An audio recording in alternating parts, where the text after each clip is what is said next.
Hey, what's going on guys, Sincere, and I've been getting a lot of requests to do a Rogue vs Warrior dueling guide, so I thought I'd just go ahead and make one. Now just keep in mind while you watch this that there is more than one method to defeat certain classes, so my method may differ from a method that you found worked well. Now before we get into the actual guide, I want to go over what I'm going to be talking about. Alright, so I'm going to start off by going over a viable spec and glyphs that you can use when dueling a warrior. After that, we're going to take a quick look at the defensive cooldowns for both rogues and warriors. And finally, we're going to get into the actual duels, where I'm going to talk about my opening rotation and my mindset when dueling a warrior. At the same time, I'm going to talk about what I could have done differently that could have shifted the outcome of the match, and just point out mistakes I made so you guys don't make the same ones. Alright, now that's pretty much it. Let's go ahead and get started. Alright, so starting off with the spec, you're going to want to spec into subtlety, and you're going to want to pick up subterfuge, combat readiness, elusiveness, shadow step, prey on the weak, and mark for death. Now none of this is really negotiable if you plan on using the same method I did, but if you're uncomfortable with using Feint, you could spec out of elusiveness and go into cheat death, but I personally don't recommend it. Alright, now that we got our spec down, we're going to take a quick look at a couple of viable glyph options. Now this is the one that I used. I used the glyph of Chief Shot, the glyph of Blind, and the glyph of Cloak of Shadows, and the reason why I spec'd into the glyph of Cloak of Shadows is to mitigate 40% of his physical damage for 5 seconds. And this actually can be used at the same time as Feint, so as long as you're spec'd into elusiveness, you'll be able to get 70% damage mitigation for 5 seconds if you use them at the same time. Alright, now this is the second viable option. You could either glyph into the glyph of Cloak of Shadows, or you could pick up the glyph of Evasion in its place, which will increase the duration of your evasion for 5 seconds. It's really up to the player when it comes to whether they want either 40 to 70% damage mitigation, or an extra 5 seconds of 50% dodge chance. But overall, both are viable setups, so you can't really go wrong with either.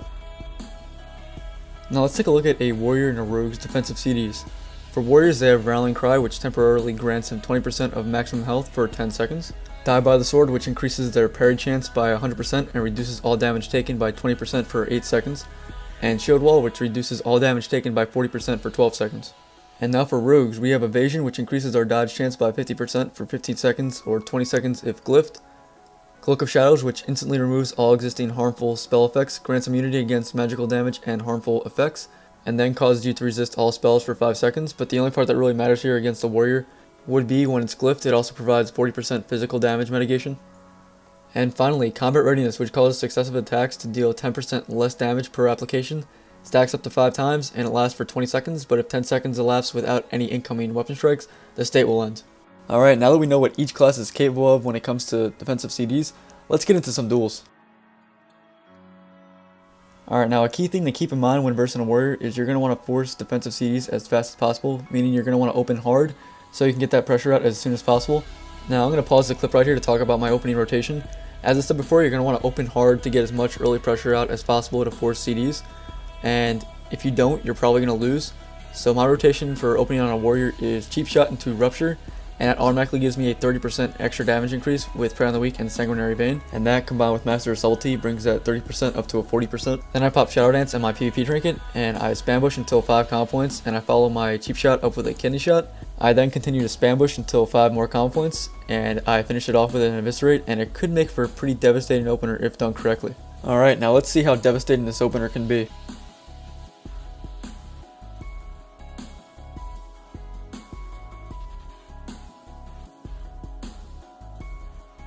Alright, now in the opener alone, I was able to get him down to 25% without having to blow Shadow Blades, and that's really how you want to do it. I know I've said that 2 times already, but it's all about getting that early pressure out.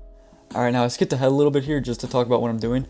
Immediately after my opener, I popped Evasion to force Die by the Sword, and as soon as you see a warrior pop Die by the Sword, you're going to want to blind him, and if you can get a trinket on that blind from the warrior, you pretty much won the match. There's no coming back from that, so you always want to keep that in mind. Because all you have to do if you force a trinket on blind, you just gotta wait for your DRs to fall off and you pretty much won the match. I'll show you what happens if you force that trinket on a blind.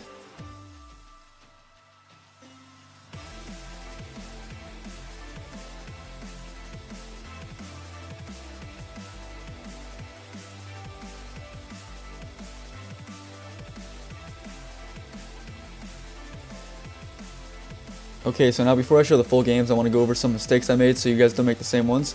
Right here I'm out of combat and I could have easily bandaged up, and right there the bleed fell off, so I could have easily gotten a full channel off, but I didn't for whatever reason, so that's just something to keep in mind. Especially for rogues at the moment, you always want to utilize any sort of heals you can get. In this next clip, I was hugging the pillar so I can get a re-stealth off, and what I could have done here is put down a smoke bomb and I would have gotten it off, but I didn't, and that cost me the match right here. So you always want to utilize smoke bomb, and that's definitely one important thing I could have done better with, because right here I could tell you what I could have done if I put down smoke bomb. I would have gotten the re-stealth off, and I could have opened hard with Shadow Dance and Trinket. My DRs were off, so I could have opened with Cheap Shot and done my rotation into a kidney shot, and since Bajiro was floating at around 25 to 30% health at the end there, I think that would have been match. It's very important to keep these factors in mind because they could be the difference between winning or losing. Now before I play the full games, I just want to give you guys a couple tips on what to look out for when dueling a warrior. As soon as you see them pop Avatar and Recklessness, depending on the situation, you're going to want to either use Dismantle. That's pretty much your number one priority. You're going to want to try that first. If Dismantle's down, you're going to want to try to vanish and get away if you don't have a bleed on you. But if you do have a bleed on you, you're going to want to vanish and stay in stealth as long as possible and then reopen with Cheap Shot. But of course, if you're in an arena match and you have a bleed on you and you're versing a warrior and you popped Recklessness and Avatar, you could always just vanish and sprint away to the other side of the map or to the farthest pillar and just wait for his burst to fall off from there. Another thing to keep in mind is you can shadow step heroic leap, so always try to do that whenever you see a warrior heroic leap. Then they won't be able to heroic leap charge you. And that pretty much wraps it up. If you guys have any questions specifically when versing warriors, feel free to send me a message or leave a comment. And I'm going to play 2 of the games where I think best demonstrates the opener. As always, thanks for watching guys. Hope you enjoy.